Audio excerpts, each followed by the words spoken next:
Hello everyone, welcome to Kanen Coffee. Here we have a ECM Giotto Espresso machine. Now for this machine we just replaced the water pump, the one you see right here. And we gave it a tune-up, replacing the shower screen of the machine as well as the gasket of the machine. We also deep cleaned the E61 group head, the steam one and the hot water one. We discarded it and make sure everything was running fine and smooth.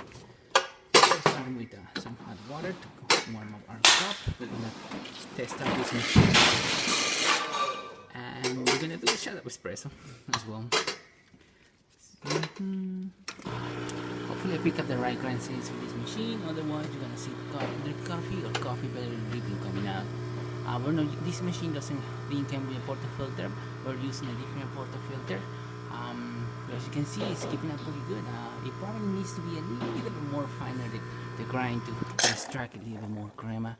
But as you can see, pretty good shot of espresso. And now for the steamer working perfectly fine, an excellent pressure. Good.